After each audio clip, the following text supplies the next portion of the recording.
ناظرین السلام علیکم ورحمۃ اللہ وبرکاتہ۔ آج ہم آپ کو ایک ایسا قصہ سنائیں گے جس میں بہت بڑی نصیحت ہے، میرے لیے بھی اور آپ کے لیے بھی۔ سننے والا قصہ ہے۔ تھوڑا سا اس بھاگتی دوڑتی زندگی میں ہمیں اپنے لیے وقت نکالنا چاہیے۔ اگر کچھ ایسی اسلامک ویڈیوز ہیں جو تھوڑی سی لانگ بھی ہیں، ہمیں انہیں دیکھنا چاہیے وقت نکال کر کے۔ ہمیں یہ دیکھنا ہمارا دین کا فائدہ کہاں سے ہو، جہاں سے بھی ہمیں دین کا فائدہ ملے ہمیں لے لینا چاہیے، ٹھیک ہے۔ تو اب بات کرتے ہیں ہم اب اس قصے کے بارے میں۔ وہ قصہ کچھ اس طرح سے ہے۔ ایک بادشاہ تھے، بادشاہ کا دربار لگا ہوا تھا، بڑا عالیشان دربار لگا ہوا ہے، ایک فضا بنی ہوئی ہے، بہترین ماحول، بہترین۔ بادشاہ صاحب اپنے موڈ میں آئے۔ بادشاہ سلامت نے کہا درباریوں سے، تمام وزراء بیٹھے ہوئے تھے، وزیر بیٹھے ہوئے تھے۔ بادشاہ سلامت فرماتے ہیں کہ آپ لوگ بھی بتائیے آپ کو کیا چاہیے، آپ کی دلی خواہش جو ہے مجھے بتائیے، آپ لوگ بھی بتائیے۔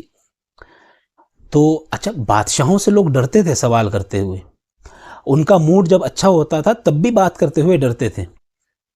ہمت کون کرتا تھا؟ ہمت وہ کرتے تھے جو بادشاہ کے قریب بیٹھتے تھے، بڑے وزیر ہوتے تھے۔ تو چنانچہ انہی میں سے ایک وزیر نے کہا، بادشاہ سلامت آپ کی خدمت میں سلام عرض کرتا ہوں، اور کچھ تعریف کے شعر پڑھے بادشاہ کی تعریف میں، اور پھر کہا کہ میری خواہش یہ ہے، آپ کی اتنی بڑی سلطنت ہے، آپ اتنے بڑے سلطنت کے آپ مالک ہیں، مجھے کچھ چھوٹے سے حصے کا مجھے مالک بنا دیجیے، چھوٹے سے حصے کا۔ وہ چھوٹا سا حصہ بھی بہت بڑا بنتا ہے۔ بادشاہ سلامت نے کہا یہ کوئی بات ہے، آپ چھوٹا سا حصہ مانگ رہے ہیں بادشاہ سے؟ آج تو ہم بہت زیادہ خوش ہیں، موڈ ہمارا بہت زبردست ہے۔ آج بلایا لکھنے والے کو، کہا لکھو کہ آدھی سلطنت ان کی ہے، وزیر صاحب کی۔ ہاں، وہ حیران ہو گئے، میری آدھی؟ کہا بادشاہ سلامت میں تو آپ سے عرض کر رہا تھا چھوٹی سی کہ ایک حصے کا، چھوٹے سے ایک شہر کا آپ مجھے مالک بنا دیں۔ کہا نہیں، ہم آپ کو آدھی سلطنت کا مالک بنا دیں گے، لیکن ہماری شرط ہے۔ یہاں اب وہ حیران ہو گئے۔ ہماری آپ سے ایک شرط یہ ہے، آپ ہمیں 3 سوالوں کے جواب دیں گے۔ اگر آپ نے ان 3 سوالوں کے جواب دے دیے تو آپ کو ہم آدھی سلطنت کا مالک بنا دیں گے، اور اگر ان تینوں میں سے اگر ایک بھی آپ جواب نہیں لے کر آئے تو آپ کا ہم سر قلم کر دیں گے۔ اب میری آپ کی ڈیلنگ ہو گئی ہے، تو اب آپ اپنی بات سے پیچھے نہیں ہٹ سکتے، اور نہ میں اپنی بات سے پیچھے ہٹوں گا۔ جب بادشاہ سلامت کہہ رہے ہیں میں اپنی بات سے پیچھے نہیں ہٹوں گا، اب وزیر صاحب کیسے پیچھے ہٹ سکتے ہیں؟ ان کے پسینے چھٹ گئے، لیکن ایک لالچ تھا ان کے اندر کہ اگر میں جواب لے کر آ جاؤں میں آدھی سلطنت کا مالک بن جاؤں گا۔ چنانچہ ایسا ہی ہوا۔ بادشاہ نے کہا کہ وہ 3 سوال سن لیجئے، اور ٹائم لیمیٹیشن بھی سن لیجئے کیا ہے۔ آپ کو 1 مہینے کا ٹائم دیا جائے گا، اور اس 1 مہینے میں آپ کو تینوں سوالوں کے جواب لے کر آنے ہیں۔ آپ کہیں سے بھی لے کر آئیے، کہیں بھی جائیے دنیا میں، کسی سے بھی معلوم کیجئے، اس میں کوئی مسئلہ نہیں ہے۔ پہلا سوال یہ ہے کہ آپ مجھے یہ بتائیں کہ زندگی کا سب سے بڑا سچ کیا ہے؟ زندگی کا سب سے بڑا سچ کیا ہے؟ اور زندگی کا سب سے بڑا دھوکہ کیا ہے؟ اور زندگی کی سب سے بڑی غرض کیا ہے؟ زندگی کی سب سے بڑی ضرورت کیا ہے؟ زندگی کی سب سے بڑی ضرورت کیا ہے؟ زندگی کا سب سے بڑا دھوکہ کیا ہے؟ زندگی کا سب سے بڑا سچ کیا ہے؟ اور زندگی کی سب سے بڑی ضرورت کیا ہے؟ ان تینوں سوالوں کے آپ جواب لے کر آئیے، اور آپ کا ٹائم شروع ہوتا ہے اب۔ چنانچہ ایسا ہی ہوا۔ وہ صاحب اٹھے، وزیر صاحب، اور نکل گئے معلومات کرتے کرتے۔ کوئی ایسا تجربے کار آدمی مل جائے، پہلے موبائل کا دور تو تھا نہیں کہ گوگل پہ سرچ کر لیں گے، ٹھیک ہے، پہلے نہ کوئی انٹرنیٹ کا دور تھا، نہ کوئی اس طرح کی سہولت تھی کہ کہیں سے، نہ کوئی لائبریریز ایسی ہوتی تھیں، لائبریری کا کوئی ایسا انتظام نہیں تھا کہ جا کے کسی کتاب کا مطالعہ کر لیں۔ بکس تھیں، کتابیں تھیں، لیکن بکھری ہوئی تھیں، الگ الگ جگہوں پر تھیں، جن پر رسائی بڑی مشکل تھی، جن تک پہنچنا بڑا مشکل تھا۔ چنانچہ اب معلوم تو ایسے ہی شخص سے کیا جا سکتا ہے جو تجربے کار ہو۔ وہ نکل گئے، جنگل در جنگل، گاؤں در گاؤں نکلتے گئے، دھول مٹی میں تمام ابھرتے چلے گئے۔ خاک چھان دی انہوں نے کہ اگر میں 3 سوالوں کے جواب لیے بغیر واپس آ گیا تو بادشاہ سلامت مجھے ختم کر دیں گے۔ اور بادشاہوں کے دور میں تو کہیں چھپنا بھی مشکل تھا، ٹھیک ہے نا، ایسا بھی نہیں تھا کہیں جواب نہیں مل رہا ہے تو کہیں چھپ گئے، چنانچہ ان کے پاس کوئی آپشن نہیں تھا جواب لانے کے علاوہ، نکل گئے، چلتے رہے چلتے رہے چلتے رہے، خاک چھان دی انہوں نے جنگلوں کی۔ تو ایک صاحب ان کو نظر آئے جو کچھ سمجھدار سے تھے، ان سے ذکر کیا، انہوں نے کہا اس کے جواب میرے پاس تو نہیں ہے، فلاں فلاں جنگل سے ایک بار میرا گزر ہوا تھا، وہاں پر ایک جھوپڑی بنی ہوئی تھی، ایک کٹیا بنی ہوئی تھی، وہاں پر ایک فقیر رہتے ہیں، آپ ان سے جا کے معلوم کیجئے۔ چنانچہ ایسا ہی ہوا، مرتا کیا نہ کرتا، نکل گئے وہ، تو چلتے چلتے چلتے چلتے چنانچہ وہ وہیں تک پہنچ گئے جہاں ان کو پہنچنا تھا۔ دیکھا کہ جنگل میں ایک جھوپڑی بنی ہوئی ہے، اس جھوپڑی کے باہر ایک کتا بیٹھا ہوا ہے اور اس کے آگے ایک باؤل رکھی ہوئی ہے، کٹوری، اس کے اندر دودھ ہے۔ اب وہ اندر جھوپڑی میں گئے، انٹری کرتے ہی اس فقیر نے کہا کہ تمہارے 3 سوالوں کے جواب میرے پاس ہیں۔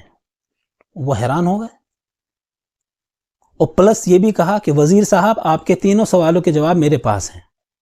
وہ تو وہیں بیٹھ گئے سن کے، بھائی جس کے لیے میں خاک چھان رہا تھا وہ شخص، انہوں نے کہا وزیر صاحب نے آپ یہ بتائیے آپ مجھے پہچان کیسے گئے کہ میں وزیر ہوں، اور دوسرا آپ کو یہ کیسے معلوم ہوا کہ میرے سوال ہیں؟ انہوں نے کہا آپ کے حلیے کو دیکھ کے میں سمجھ گیا، آپ کا حال حلیہ دیکھ کر میں سمجھ گیا کہ آپ وزیر ہیں، اور جس طرح سے آپ خاک چھانتے ہوئے آئے ہیں نا میرے پاس دھول مٹی میں سمجھ گیا آپ بادشاہ کے 3 سوال لے کر آئے ہیں۔ انہوں نے کہا آپ کے پہلے سوال کا جواب یہ ہے کہ زندگی کا سب سے بڑا سچ یہ ہے موت ہے، زندگی کا سب سے بڑا سچ موت۔ دوسرے سوال کا جواب زندگی کا سب سے بڑا جو دھوکہ ہے وہ خود زندگی ہے، اور تیسرے سوال کا جواب میں آپ کو جب دوں گا جب آپ اس جھوپڑی کے باہر بیٹھے ہوئے کتے کا جھوٹا آپ پی لیں گے، یہ پیالے کے اندر جو پانی وہ دودھ رکھا ہوا ہے نا، جب آپ اس کو پی لیں گے۔ انہوں نے کہا آپ کا دماغ خراب ہو گیا ہے، آپ جب مجھے پہچان گئے میں ایک وزیر ہوں، آپ وزیر سے ایسا کام کروائیں گے، میں کتے کا جھوٹا پیوں گا؟ میری پرسنالٹی آپ کو پتہ نہیں کیا ہے؟ یہاں پر سیلف ریسپیکٹ ان کی آ گئی، ٹھیک ہے نا؟ لیکن انہوں نے کہا پھر جاؤ مرو، پھر 2 سوال کے جواب تو ہو گئے، تیسرے کا میں جواب آپ کو نہیں دوں گا، اور بادشاہ آپ کو قتل کر دیں گے۔ اب مرتا کیا نہ کرتا، یہاں پر ان کی سیلف ریسپیکٹ ہار گئی، اور انہوں نے پیالہ اٹھایا اور گٹ گٹ گٹ گٹ گٹ گٹ پی گئے سارا دودھ۔ انہوں نے کہا تیسرا جواب یہی ہے جو تم نے اب حرکت کی ہے۔ زندگی کا تیسرا جو سوال بادشاہ نے آپ سے کیا تھا کہ سب سے بڑی ضرورت کیا ہے، وہ ہے خود غرضی۔ خود غرضی میں انسان اس حد تک گزر جاتا ہے کہ وہ ایک کتے کا جھوٹا بھی پی لیتا ہے۔ کتنی بڑی نصیحت ہے اس کے اندر۔ اور آج کیا ہو رہا ہے دنیا میں، ہم ذرا سی دنیا کی خاطر، ذرا سی دنیا کے مفاد کی خاطر ہم اپنی عزت داؤ پہ لگا دیتے ہیں۔ جس در پہ ہمیں عزت دی جا رہی ہے اس در پہ ہم نہیں جا رہے۔ وہ کون سا در ہے؟ اللہ تعالیٰ کا در ہے، وہ اللہ تعالیٰ کا دربار ہے، جہاں ہم اگر خود غرضی میں بھی جائیں تو اللہ تعالیٰ کہتے ہیں آجا میرے بندے، آجا میرے بندے، میں تجھے دوں گا جو تو مجھ سے مانگے گا۔ اور دنیا کا کیا حساب ہے؟ دنیا کہتی ہے تم مجھ سے مانگنے آئے ہو، چلے جاؤ یہاں سے۔ اللہ تعالیٰ کہتے ہیں اگر تم مجھ سے نہیں مانگو کہ میں تم سے ناراض ہو جاؤں گا۔ یہ دنیا ناراض کب ہوتی ہے؟ جب اس دنیا سے سوال کیا جاتا ہے۔ اتنا فرق ہے۔ جس در پہ عزت ہے ہم اس عزت کو چھوڑ کر دنیا کا در ہم نے پکڑ رکھا ہے، اسی لیے آج ہماری کہیں ریسپیکٹ نہیں۔ ذرا ذرا سی عزت کی، ذرا ذرا سے مفاد کی خاطر اپنی عزت کو داؤ پہ لگایا ہوا ہے۔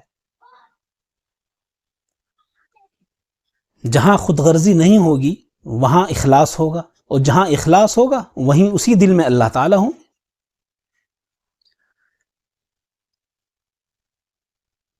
جہاں اخلاص ہوگا وہاں اللہ تعالیٰ ہوں گے، کیونکہ اللہ تعالیٰ تو ہے ہی نہیں ہمارے دل میں، اس لیے اخلاص نہیں ہے۔ آپس میں ایک دوسرے کو دھوکہ دے رہے ہیں، اسے بھی پتہ ہے یہ میرے سے مطلب سے مل رہا ہے، اور اسے بھی پتہ ہے یہ میرے سے مطلب سے مل رہا ہے۔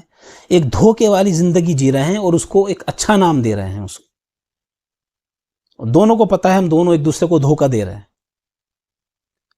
خود غرضی میں انسان بہت حد تک گر جاتا ہے۔ اور اللہ تعالیٰ کیا کہہ رہے ہیں؟ آپ غرض سے ہی آ جاؤ میرے پاس. اور ہوتا یہی ہے، اب کسی کا کاروبار میں نقصان ہو جائے تب مسجد میں جا کر نماز پڑھتے ہیں، اے اللہ میرا نقصان ہو گیا. اللہ تعالیٰ پھر بھی پریشانیوں کو دور کر دیتے ہیں. آ جا میرے بندے آ جا. دوستو بہت بھاگم بھاگ کی زندگی ہو گئی ہے. تھوڑا سا ٹھہر جائیں، تھوڑا سا رک جائیں، اس زندگی کو دین کے لیے خرچ کر دیں. زندگی خرچ ہوتی جا رہی ہے، اور اس دنیا کے چکر میں ہم اتنے اندھے بنے ہوئے ہیں کہ ہمیں اپنا وقت وہ گزرتا ہوا نظر نہیں آ رہا. ہم اس گزرے ہوئے وقت پر خوش ہو رہے ہیں. اللہ تعالیٰ ہمیں صحیح سمجھ کی توفیق عطا فرمائے. اللہ تعالیٰ کیا فرما رہے ہیں قرآن شریف میں؟ قال اللہ سبحانہ وتعالی فی القرآن الکریم وما خلقت الجن والانس الا لیعبدون. ہم نے جن اور انسانوں کو اپنی عبادت کے لیے پیدا کیا ہے. جو جنات نظر نہیں آتے، اللہ تعالیٰ ان کے بارے میں فرما رہے ہیں ہم نے ان کو بھی اپنی عبادت کے لیے پیدا کیا ہے. اور حضرت انسان جس کو اللہ تعالیٰ قرآن پاک میں فرما رہے ہیں لقد خلقنا الانسان فی احسن تقویم، اس انسان کو ہم نے بہترین خمیر سے پیدا کیا ہے، بہترین طریقے سے پیدا کیا ہے. وہ انسان جس کے اندر سب سے زیادہ اللہ تعالیٰ نے شعور اور پرسنالٹی کو ڈیولپ کیا ہے، وہ انسان اللہ تعالیٰ کو بھولے چلا جا رہا ہے اس دنیا کے پیچھے. ہر انسان یہ بتا دے گا کہ اس کی زندگی کتنی ہو گئی ہے، لیکن یہ نہیں بتا سکتا اس کی زندگی رہ کتنی گئی ہے. اللہ تعالی ہم سب کو اس پہ عمل کرنے کی توفیق عطا فرمائے، اور اس ختم ہونے والی اس فانی زندگی کی خاطر ہمیں اتنا نہ اللہ تعالیٰ گرائے کہ ہم اپنی عزت کو داؤں پہ لگا دیں. آج کل یہی ہو رہا ہے. اللہ تعالیٰ کی رسی کو مضبوط سے پکڑ لیجئے، قرآن پاک کو مضبوطی سے پکڑ لیجئے، دین کو مضبوطی سے پکڑ لیجئے. دیکھنا اللہ تعالیٰ آپ کو دنیا میں بھی عزت دیں گے اور آخرت میں بھی آپ کو عزت دیں گے. اللہ تعالیٰ نے صاف فرما دی لقد خلقنا الانسان فی احسن تقویم، ہم نے انسان کو بہترین طریقے سے پیدا کیا ہے. وما خلقت الجن والانس الا لیعبدون، ہم نے انسان کو اور جنوں کو اپنی عبادت کے لیے پیدا کیا ہے. جو مخلوق نظر نہیں آتی اس کو بھی اللہ تعالیٰ کہہ رہے ہیں ہم نے ان کو عبادت کے لیے پیدا کیا ہے. تو ہمارے لیے کتنی ضروری ہے عبادت. تو اللہ تعالیٰ ہمیں اس دنیا کے دروں پہ دھکے کھانے سے اللہ تعالیٰ ہماری حفاظت فرمائے. اپنی عزت کو داؤں پہ لگانے کی اس دو ٹکوں کی خاطر اپنی عزت کو اپنی نفسانی خواہشات کی وجہ سے اپنی عزت کو داؤں پہ لگانے سے اللہ تعالیٰ ہماری حفاظت فرمائے. اللہ تعالیٰ ہم سب مسلمانوں کو مخلص بنائے. جب ہمارے اندر اخلاص ہوگا تو اللہ تعالیٰ ہمارے دل میں اترتے چلے جائیں. اخلاص پیدا کرنے کی ضرورت ہے. اللہ تعالیٰ ہمیں عمل کی اور مجھے عمل کرنے کی اللہ تعالیٰ توفیق عطا فرمائے. دعاؤں میں مجھے یاد رکھا کریں. وآخر دعوانا الحمد للہ رب العالمین، والسلام علیکم ورحمۃ اللہ تعالی وبرکاتہ.